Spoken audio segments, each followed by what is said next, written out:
এ জামিলা নিজের স্বামীকে বুঝালেন। স্বামী ফিরে আসলো, বলল বিবি, আমি তোমার উপর অনেক অত্যাচার করেছি, তোমাকে অনেক কষ্ট দিয়েছি, তোমাকে অনেক দুঃখ দিয়েছি। তোমার পিঠে যদি দেখা যায় তো অনেক হাজারো দাগ তোমার শরীরে দাগ আছে। তো বিবি, আমি তোমার কাছে ক্ষমা চাইছি, আমাকে ক্ষমা করে দাও। আর তোমার শরীরে এরকম আঘাত করব না গো, আর জিন্দেগিতে মদ্যপান করব না গো। আমি সঠিক রাস্তার পথিক হয়ে যাব।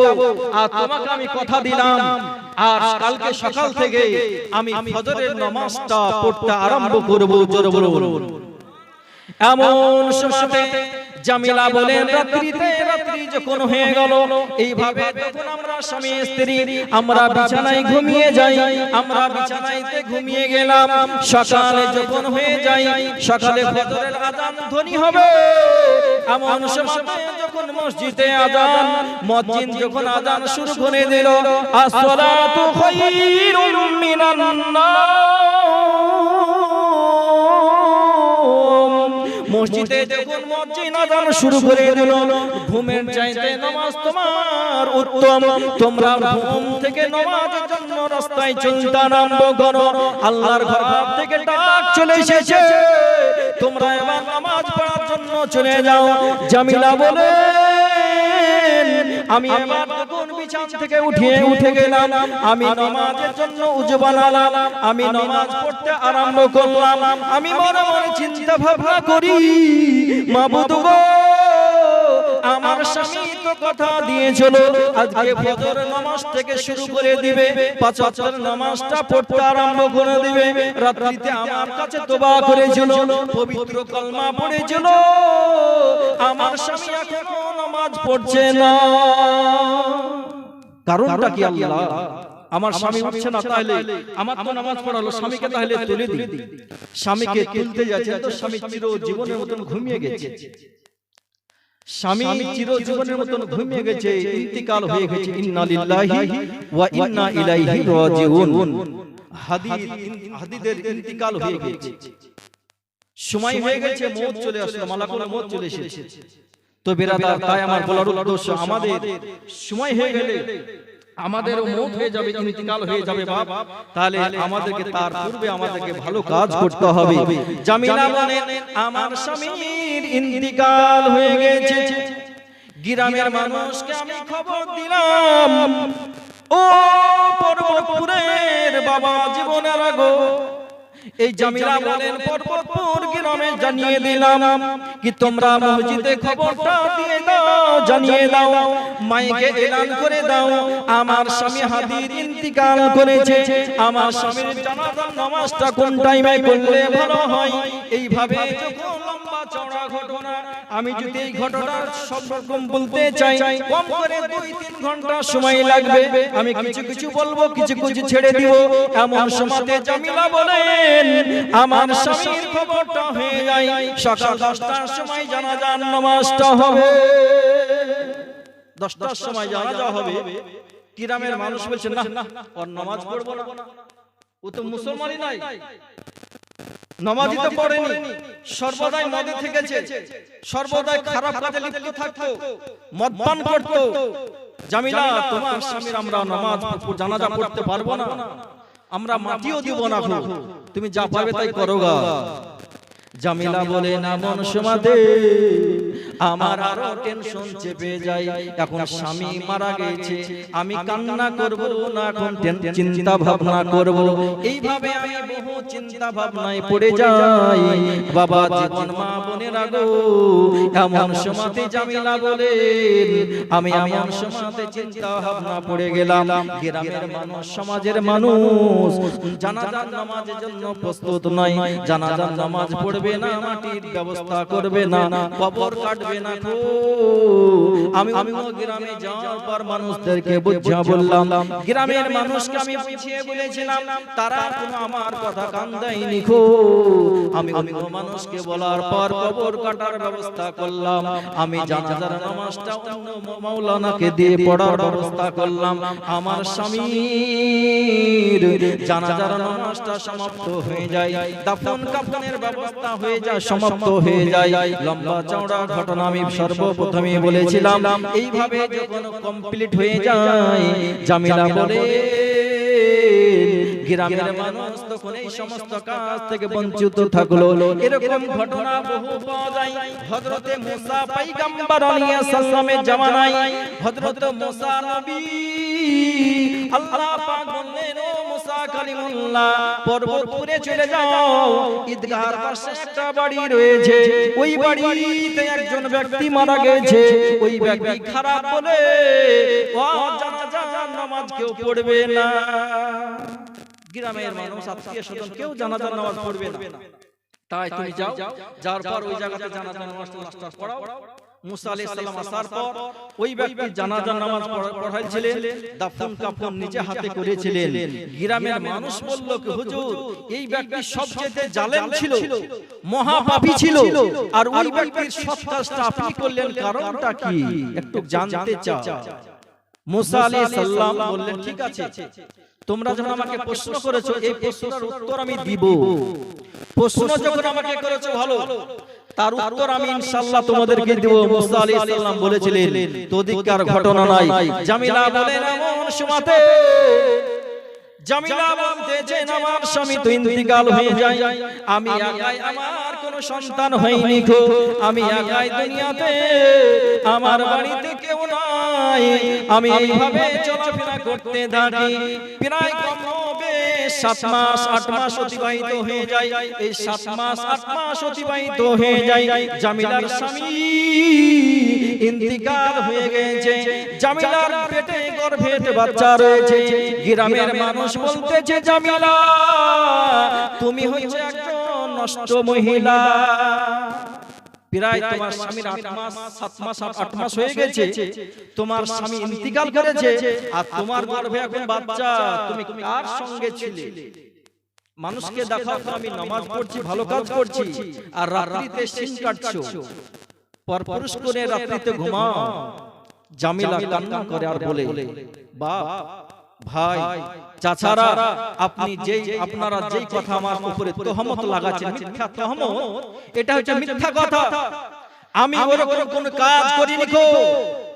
যেই রাত্রিতে আমার স্বামীকে কোরআন ও হাদিসের বাণী শোনাচ্ছিলাম, আমার স্বামী ওয়াদা করেছিল নামাজ পড়বো, ভালো কাজ করব, মদ পান করব না, সেই রাত্রিতে গভীর রাত্রিতে আমার স্বামীর সঙ্গে মিলন হয়েছিল, আর ওই রক্ততে আমার গর্ভে এসেছে, আর ওই গর্ভে আমার বাচ্চা রয়েছে, আমার স্বামীরই বাচ্চা। আমি জামিলা বলতেছি, আমি খারাপ কাজ করিনি গো। তবে রাদার এইভাবে যখন গ্রামের মানুষ খারাপ মিথ্যা তহমত লাগালো, জামিলা বলে মনে মনে চিন্তা ভাবনা করে, একদিন তাহাজ্জুদের নামাজটা পড়ার পর এমন সময়তে জামিলা বলেন, আমি হাত তুলে দোয়া করলাম, মাবুদ গো, আমার গ্রামের মানুষ তো মিথ্যা তহমত লাগাচ্ছে, আমার স্বামীর রক্তের সেই গর্ভে আমার বাচ্চা রয়েছে, কিন্তু আজকে গ্রামের মানুষ অস্বীকার করতেছে, গ্রামের ভাই বাচ্চা ছাড়া আত্মীয় স্বজন সবাই আজকে আমাকে বলতেছে আমার গর্ভে আজকে খারাপ সন্তান রয়েছে, জারদ সন্তান রয়েছে, এই কথা বলতেছে মাবুদ, কিন্তু এই বিচার আমি তোমার দরবারে করতেছি, আমি তোমার দরবারে নালিশ করতেছি, এর সঠিক বিচার আমি চাই।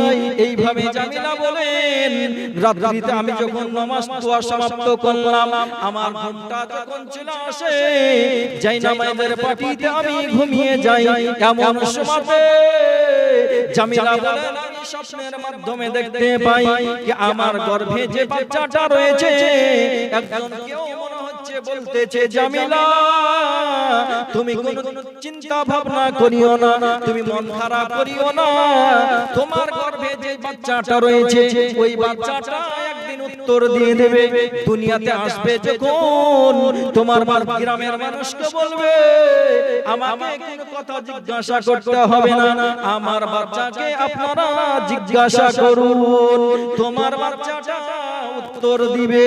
আল্লাহুম্মা সাল্লাল্লাহু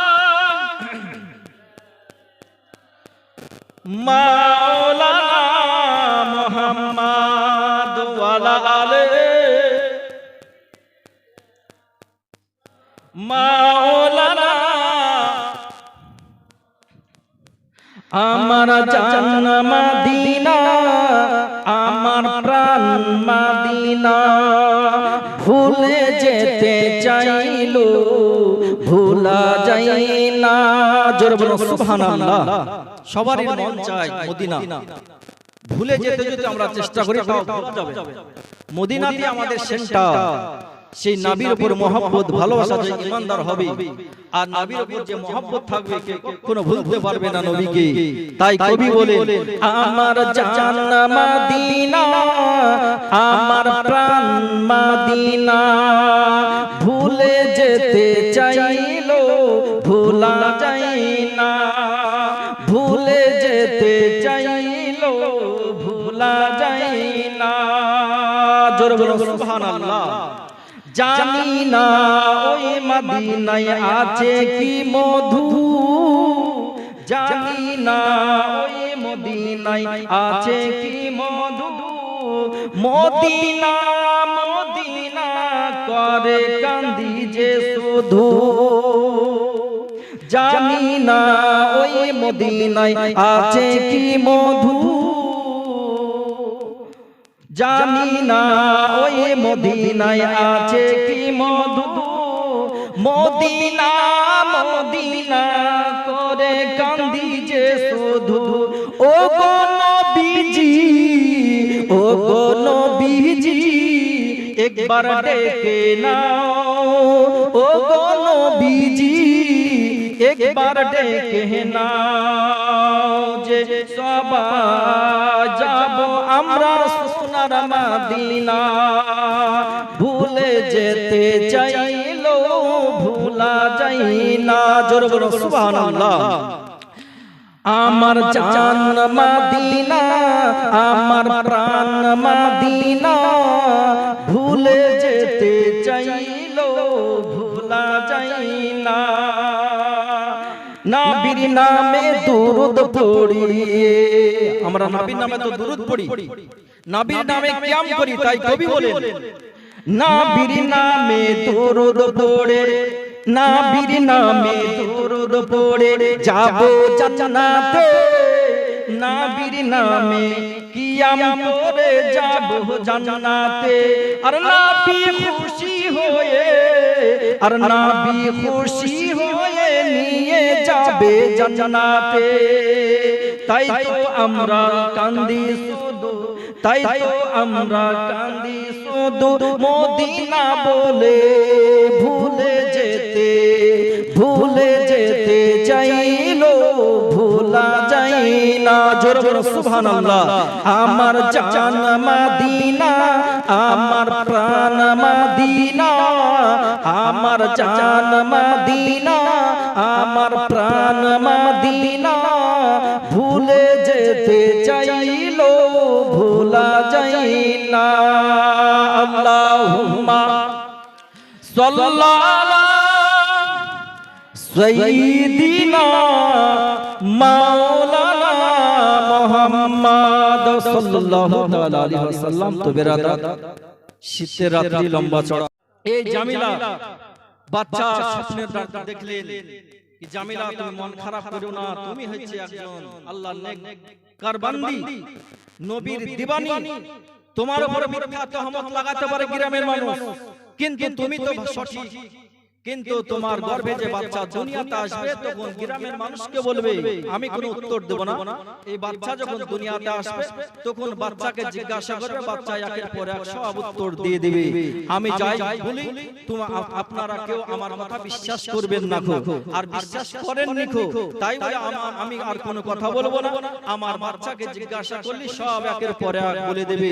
তো বেরাদার, জামিলা বলেন আমার বাচ্চা যখন দুনিয়াতে চলে আসে, আমার বাচ্চা যখন দুনিয়াতে আসলো, ভূমিষ্ঠ হলো, পুত্র সন্তান হলো, জোরে বলো সুবহানাল্লাহ। এমন সময়তে জামিলা বলেন আমার সন্তান যখন দুনিয়াতে চলে আসলো, তখন গ্রামের মানুষকে আমি বললাম আপনারা আমার বাড়িতে আসার পর আপনাদের সঙ্গে কিছু কথাবার্তা আছে। গ্রামের মানুষ যখন একের পর এক সব চলে আসে, কি জামিলা আজকে না জানে কি নতুন কথা শোনাবে, ওই জামিলার কথাটা শুনতে হবে।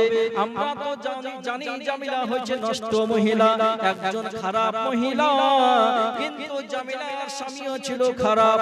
কিন্তু জামিলা এইভাবে বলতেছে, গ্রামের মানুষ আসার পর জামিলাকে যখন জিজ্ঞাসা করা হলো, ও জামিলা তুমি কিসের জন্য আমাদেরকে ডেকেছো? জামিলা বলতেছে, আমি ডেকেছি আপনাদেরকে, আমার গর্ভে যে বাচ্চাটা ছিল দুনিয়াতে চলে এসেছে, আমি এরকম স্বপ্নের মাধ্যমে দেখেছিলাম, তাই আপনারা আজকে আমাকে জিজ্ঞাসা করতে হবে না গো, আমার বাচ্চাটাকে আপনারা আজকে জিজ্ঞাসা করুন। এমন সময় জামিলা বলেন, আমার স্বামী যখন এই কথা বললাম, গ্রামের মানুষ তখন আমার বাচ্চাকে জিজ্ঞাসা করবে কি? গ্রামের মানুষ আমাকে আরো খারাপ বাসনা বাঁচতে লাগলো। গ্রামের মানুষ বলছে, আমাদের সঙ্গে মজা করছো? সামান্য হয়তো ক ঘন্টা হয়েছে, একদিনকার বাচ্চা ধরো, আর একদিনকার বাচ্চা কথা বলতে পারে, তুমি আমাদের সঙ্গে ঠাট্টা করতেছো, তুমি এমনিতে খারাপ কাজ করেছো, আবার এরকম কথা বলছো। জামিলা বলছে, জিজ্ঞাসা আপনারা করুন আমার কথার উপর বিশ্বাস করে। গ্রামের মানুষ অনেক রকম থাকে, কেউ বলছে জিজ্ঞাসা কর। জিজ্ঞাসা যখন করা হলো, ওই বাচ্চাটা বলল, আপনারা হচ্ছে আমার গ্রামের মানুষ, কিন্তু আপনারা আজকে শুনলেন আমার মুখ থেকে, আল্লাহ পাক বাচ্চাটাকে সে পাওয়ার দান করেছিলেন। বাচ্চাটা সে কথা বলতে আরম্ভ করলো, আমার আব্বা হচ্ছে হাদিদ, আমার মা হচ্ছে একজন আল্লাহর খাস বান্দি এবং আল্লাহর নবীর দিবানী, আমার মা নষ্ট মহিলা নয়, আমার মা অত্যন্ত ধার্মিক মেয়ে ছিল, আমার মা অত্যন্ত পরিষ্কারী মেয়ে ছিল, আমার মা এক কথাই ভালো ছিল, আমার আব্বা খারাপ কাজে লিপ্ত ছিল এটা আমি জানি, কিন্তু আমার আব্বা যেই রাত্রিতে ইন্তেকাল করেছিল, এই রাত্রিতে সন্ধ্যা রাত্রির দিকে আমার মার সঙ্গে তওবাতুল্লাহ করেছিল, আমার মার সামনে আজকে খারাপ কাজগুলো ছেড়ে দেব এটা ওয়াদা করেছিল, আগামী সকাল থেকে ফজরের নামাজটা আরম্ভ করব এটা ওয়াদা করেছিল। ওই রাত্রিতে আমার মার সঙ্গে মিলন হয়ে যায়, আর আমার আব্বার রক্ত থেকে আমার মায়ের গর্ভে চলে আসে, আর ওই রক্ত থেকে আমি আজকে দুনিয়াতে এসেছি। এইভাবে যখন বাচ্চাটা বলে দেয়, গ্রামের মানুষ আশ্চর্য হলো, গ্রামের মানুষ আর অস্বীকার করতে পারে না। একদিনকার বাচ্চা কেউ কথা কারো শিক্ষা লাভ করবে না, একদিনকার বাচ্চা কেউ যদি মা শিখায় তো ওই কথাটা বাচ্চার মনে থাকবে না, বাচ্চা বলতে পারে না। জামিলার এই বাচ্চাটা যখন এইভাবে উত্তর দিল, জামিলার বাচ্চাটা কয়েক বছর যখন হয়ে যায়, জামিলা বলেন, আমার বাচ্চাটা যখন 8 বছর হয়ে যায়, 8 বছর যখন হলো জামিলার বাচ্চা, তখন জামিলা বলেন, আমি মক্তবে পড়াশোনা করতে দিয়েছিলাম, 10 বছরের ভিতরে আমার বাচ্চাটা কোরআনের হাফেজ হয়েছে। হ্যাঁ, কোরআনের হাফেজ হয়েছিল। তারপরে কিন্তু জামিলা বলেন, এই কোরআনের হাফেজ যখন সমাপ্ত করলো, আমার বাচ্চাটাকে আমি শিক্ষা দিলাম কি বাপ, আমরা আমাদের মা বোন আজকে কি করছি, মাও নামাজি, মা বোনও নামাজে পড়ে না, বাচ্চাদেরকে আদেশ করতে পারে না। মা যদি নামাজি হতো, আব্বা যদি নামাজি হতো, তাহলে বাচ্চাদেরকে আদেশ করতে পারতো, মেয়েদেরকে আদেশ করতে পারতো কি বাপ নামাজ পড়তে হবে, এরকম বলতে পারতো। আর মাও নামাজ পড়ে না, যদি বাচ্চাকে বলে তো বাচ্চা তো উত্তর দেবে, মা তুমি তো পড়ো না বা আমাকে বলছো। তাহলে আমরা তাই কিতাবের ভিতরে পাওয়া যায়, বৃক্ষ তুমি কেমন ফলে পরিচয়, আমরা নিজেও ভালো নাই, বাচ্চাদেরকেও ভালো তৈরি করতে পারলাম না বাবা, হে যে আফসোস, আমরা নিজেকে আগে তৈরি হতে হবে, তারে বাচ্চাদেরকে আমরা মানুষের মতন মানুষ তৈরি করতে পারবো। জামিলা যখন ওই বাচ্চাটা আরো বড় হয়, তখন বলল কি বাপ, তোমাকে জঙ্গলে চলে যেতে হবে, আল্লাহর সাধনা করতে হবে, ইবাদত করতে হবে। ওই বাচ্চাটা ওই জঙ্গলে 20 বছর ছিল, আল্লাহ ওয়ালা তৈরি হয়েছিল। তো বেরাদার অনেক লম্বা চড়া নয়, কিন্তু মা আমার বলার উদ্দেশ্য, গর্ভে যখন সন্তান আসে, কোরআন শরীফের ভিতরে পাওয়া যায়, মা এই গর্ভে যখন সন্তান আসে 120 দিন যখন হয়, 120 দিন অর্থাৎ 4 মাস যখন পূর্ণ হয়ে যায়, ওই বাচ্চাটা মা বাবা রাত্রিতে হোক মোবাইলে যা দেখবে, যত যা করবে ঝামেলা ঝঞ্ঝট, ওই বাচ্চাটা সব আস্তে আস্তে শিখতে পারবে।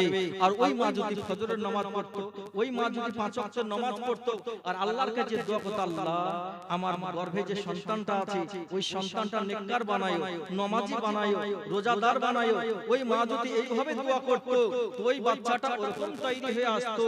আমার মা তখন গর্ভে যখন সন্তান থাকে, আমার মা, আপনাদের গ্রামের মা বোনদেরকে বলছি না, আমাদের এলাকায় এরকম ঘটছে দেখছি, গর্ভে সন্তান আছে, মোবাইলে সিরিয়াল দেখছে, তো বেরাদার নামাজ পড়ে না, কোরআন তেলাওয়াত করে না। আমার মা বোন যদি 5 ওয়াক্ত নামাজ পড়তো, আল্লাহর পবিত্র কোরআন তেলাওয়াত করতো, আর বাচ্চার জন্য দোয়া করতো, আল্লাহ পাক সেটাই কবুল করতেন। জোরে বলুন সুবহানাল্লাহ। ইব্রাহিম আলাইহিস সালামকে দীর্ঘদিন আল্লাহ সন্তান দেননি, কিন্তু ইব্রাহিম আলাইহিস সালাম একটাই দোয়া করতেন, রব্বি হাবলি মিনাস সলিহিন, আল্লাহ তুমি আমাকে যে সন্তান একটা দাও, আর যে সন্তানটা দিবে ওটা যেন নেককার সন্তান হয়। ইব্রাহিম আলাইহিস সালাম এই দোয়া দীর্ঘদিন ধরে করেছিলেন, তারপর আল্লাহ পাক কবুল করেছিলেন, ইসমাইলকে দিয়েছিলেন। তো বিরাদার আল্লাহ বাঁচানো নাই, এদিককার আরো ঘটনা যদি জামিলা, তারপর আর বাচ্চা হলো, এদিককার ঘটনা যদি বলতে যায় আরো অনেক সময় লাগবে, আর ওদিকে নয়। আমার বক্তব্য এখানে ইতি করছি। ওমা আলাইনা ইল্লাল বালাগ। আউযু বিল্লাহি মিনাশ শাইতানির রাজিম। বিসমিল্লাহির